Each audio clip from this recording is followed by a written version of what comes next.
there, YouTube. I'm back again today for another game review, and today I'm very excited to check out Shards of Infinity from Stoneblade Entertainment. This is for 2 to 4 players, ages 10 plus. Will take about 30 minutes to play, and in Shards of Infinity, you are going to be playing as a big, powerful guy, and you're going to be collecting shards in order to level up your cards and destroy your opponents. It is a deck building game with some twists and turns and some different elements mixed in there. Do all those twists and turns work, though? Let's open it up, and I'll tell you what I think. Alrighty then, we're going to take a look at what you're going to get inside of Shards of Infinity. So first and foremost, we're going to handy dandy rule booklet, 15 pages, double-sided, full color, full of pictures, illustrations, large pictures, examples.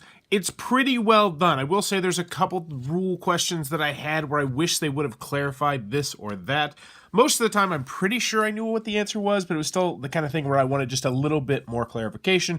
But overall, it's a well-done rule booklet that should have you up and running very quickly because this is a very straightforward deck builder.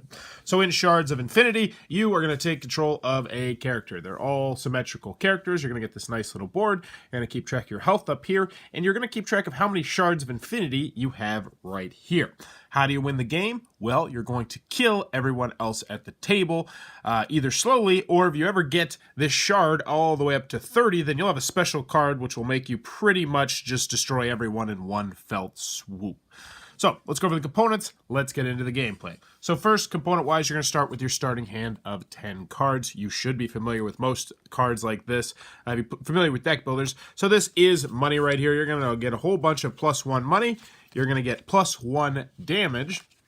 And the two unique cards you're going to get are the Infinity Shard and the Shard Reactor. And this is one of the big aspects of the game, because as you raise the number of your shards that you have right here, some of your cards are going to get more powerful. So this Shard Reactor is always going to get you 2 coins. But if you ever get your Shard Reactor up to 5, you're going to start gaining 3 coins instead. If you get up to 15, you'll start gaining 4 instead. And once you go up on the Shard Reactor, it's never going to go down unless someone attacks you and knocks it down. Next, we have the Infinity Shard. Once again, gain 2 damage. You're up to 10, gain 3 damage. Up to 20, gain 5 damage. And if you're up to 30, gain infinity damage, which I'm 99.99% sure means you just automatically win the game if you can get to that card. It's not clearly in the win conditions of the rules, though, which I feel like is kind of wonky. But hey, anyway, let's continue on. So on your turn, what are you going to do? You're going to draw 5 cards. Shocker. Yeah, typical deck building stuff. And you are going to decide what you want to do. So this time, I have 5 crystals, so I have $5 to spend. I'm not going to cause any damage to my opponents. But let's talk about the different kinds of cards that you're going to be able to purchase. You'll have 6 cards in the buy row. When you buy one, they will immediately replenish. So there's a couple special cards that are in the game that I want to mention first. So first, you're going to have what are called mercenary cards, and they'll have that red right there to say mercenary. So you could buy this card for 2 coins, and you could put it in your discard pile, and eventually it would get funneled back into your hand. Pretty typical deck builder fare. But this is a mercenary card, which means if you need the effect, which in this case would be 4 health right now, you can spend the $2 and gain 4 health right now, also gaining another green because much like Star Realms or some other games of that ilk, there are certain cards that have unify, or they have, synergy bonuses pretty much, where if you play a certain card along with another card, you're going to get a special ability. So this is the Thorn Zealot. It's going to allow you to draw a card every time you play it. Now this card's also unique because it has a shield right here. And the shields in this game are really kind of neat because if you have a shield in your hand, and let's say someone does 5 damage to you, you just show them the shield and say, hey, I got this right here, and you have blocked 3 of that damage. You only take 2 damage, and you get to put the card back in your hand. So it's just like, it's a persistent special ability that this card has. A really interesting aspect that I like an awful lot. Next, we have the Unify down here. Destroy an enemy champion if you have played another Undergrowth ally or reveal one from your hand this turn. So, for instance, if you played another Undergrowth ally, which is just a green card, you get to do that. That also does count mercenaries, though. So let's just say that you really want to get the bonus unlock special ability on the bottom of a card. You could purchase this card up here, and that would work as well. So, the last kind of special cards you're going to have in the game are what are called champions, which if you're familiar with some other deck builders, once again, like Star Realms, you will know what they are. This is a special card that once you get it out, so you buy it, you put it in your discard pile, and then once it goes out, it stays out until it is destroyed, and when you can exhaust it once per turn, it's going to let you do something special. So gain 3 damage and return a Wraith card from your discard pile to your hand. And if people let these stay out, they are very, very powerful.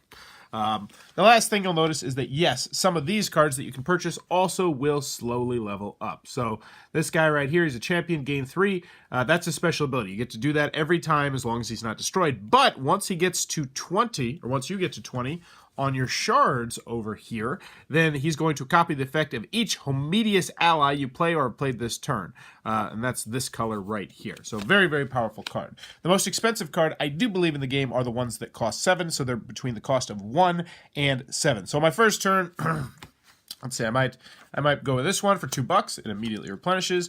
And then I would probably go with this one right here for $3, and then it would immediately replenish. I put that over into my discard pile over there. I draw 5 new cards, and I immediately do that to see if I have any shields that might protect me. And then it's the next player's turn. Simple as that. So it gets back to me. I got 1, 3, 4 bucks right here, and 3 damage. Now, I'm not going to spend all 4 bucks this time, because one other action you can do on your turn is you can pay 1 crystal once per turn, and you can gain 1 shard. So I'll just do that, which means now instead of having 4 bucks, I now have 3 bucks, and I'll go back and I'll buy, I don't know, this card right here and this card right here, get myself a little Homedius action going on. Put those in my discard pile, rinse, wash, and repeat. You're going to continue to do this until someone loses, or until everyone loses all their health, and there's only one person alive, or until somebody gets to 30 on the shard track down here, and then unleashes their infinity shard and does infinite damage to everyone, at which point they will be the winner of the game. And that, in a nutshell, is how you're going to play Shards of Infinity. Alrighty then, Shards of Infinity from Stoneblade Entertainment. What are my final thoughts? Let's go for the pros, let's go for the cons. First, on the con side, game's not going to be for everybody for a variety of different reasons. 2 to 4 players, restricted player count. Another con that I have with this game is that I worry ever so slightly about the balancing in this game. And what I mean by that is the drawing card strategy. You can go for a strategy and just purchase cards that will you draw and draw and draw and draw and draw and draw and draw and draw and draw and draw and draw. And since there's unlimited actions in this game, you know, Dominion, for instance, has limited actions that you can take. So you have to take cards that will also give you additional actions. This does not have that. You can really stack together some absolutely disgusting turns that will take you a minute or 2 to do, possibly even longer.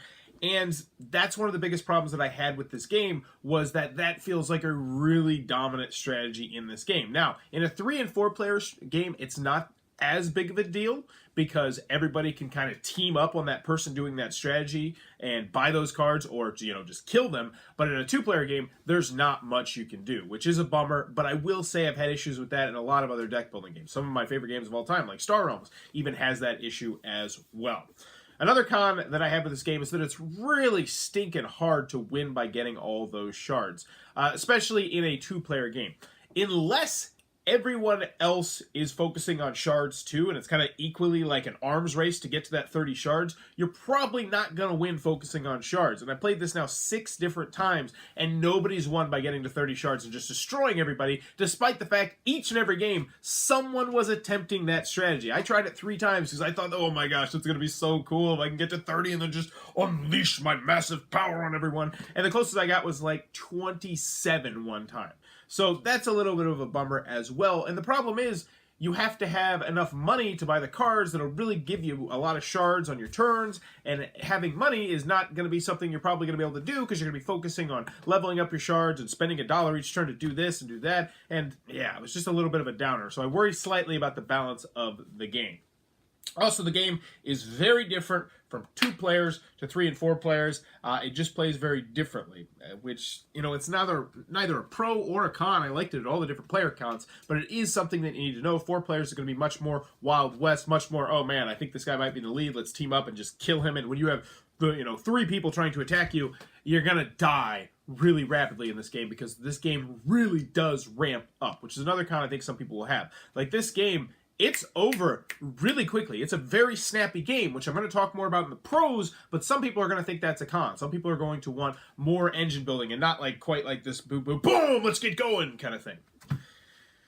Any other cons I have of the game? The last con I have of the game is that the rules, they should have had just a couple more explanations about this or about that. Maybe an FAQ of how certain things work would have been nice. I'm pretty sure we did everything right, but it's still, I'd like to be 100% sure a great rule booklet, a fantastic rule booklet, has me feeling nice and comfy and cozy and secure that I'm playing all the rules correctly, and this one does not. It's not a deal breaker by any stretch of the imagination, but it is something that I did want to mention. The rule booklet still overall is a good rule booklet that will have you up quickly. What was the last con? Oh, the theme. The theme's stupid. It's like, oh man, there's I want to read the back of the box because I legitimately am curious what the theme is about in this. All right, 100 years ago, the Infinity Engine was shattered. Its reality-bending shards have destroyed most of the world. You and a few others now know how to wield the power of the shards. The one who unites them all will become a living god. It's up to you to gather forces, defeat your adversaries, and rebuild the Infinity Engine. Will you survive? Actually, you know what? I take it back. That's actually a better theme than I was expecting. That being said, the theme doesn't come across in the game. But moving on to the pros, yeah, I enjoyed Shards of Infinity, and I think it's a good game to a very good game. I don't think it's a great game quite yet, and I don't think it's a bad game by any stretch of the imagination. I think it's good to very good, and I think with an expansion or two, it could bump into that great category. And that's one last con that I have with this game. You're going to play this, and it's going to be fun, and you're going to enjoy it, but you're going to immediately want more. And some deck builders are really good about this, and some deck builders are really bad about this. This is one of the ones that's bad about it, where you're going to play it, and you're going to want more, because there's not enough content in the box. You want more cards, you want more abilities, you want more this, you want more that, and I have a feeling they're going to string it out along similar to how Star Realms does, and Dominion did, and a lot of other deck builders, which is just unfortunate. And I will say, I'm not going to ding it too hard for that because that's what most deck building games nowadays do. There's a few exceptions, like Vikings Gone Wild. I love that game, but just from the jump, that game has a whole boatload of stuff. Feudalia, one I just recently reviewed, that has so much stuff just cram-packed into there already. And I like when deck building games do that because you know we're going to want more. You know we're going to want more. But continuing on with the pros, Shards of Infinity, I enjoyed it. I think it is a good game night game. I think it is a good family game if you have kids ages 10 plus, and I did. I brought this into my classroom. I played this with some 10 and 11-year-olds, and they really enjoyed it. They actually, two of them, and I played it with four of them, liked it better than Star Realms. And they really enjoyed, not Star Realms, but Hero Realms. They liked it better than that, so take that for what you will. So I think it's a great family game, a very good family game, I should say. I don't think it's quite great yet. I think it needs a little bit more. I think it's a good game night game. It's very quick, very snappy, easy to learn, easy to teach. If someone's played a deck builder before, you can literally have this game up, set up, and explained in about 5 minutes. Like, no thing. Like, okay, so here's the special things. This is the mercenary card. This is the champion card. These are the defense cards. This is what Unify means. You're good to go. Let's play. I like how fast the game is. It's a very fast-paced game, especially if people don't have turns that drag on because they draw cards, draw cards, draw cards, draw cards. I like the alternate win conditions, even though they're technically not alternate win conditions, like getting 30 shards and then getting to your infinity card versus just destroying other people. They're technically not, because both times you're destroying everybody, but how you get to destroying everybody is drastically different depending on which way you're going. That being said, I still think that it's slightly imbalanced, getting the 30 infinity shards and then destroying everybody, but still, I like the fact that that option is there. I love when games have alternate win conditions, and I would consider that to be an alternate win condition in this game. I like the fact that it has some trashing cards in there. I hate when deck building games wait for the first or second expansion to add trashing cards. I want to start trashing now. Now that I know what trashing is, I want trashing in my games because it also does speed up the game as well. I like the artwork. Component-wise, cards are pretty nice. These are very thick and sturdy, so I like those as well. Yep, cards good. I like the color.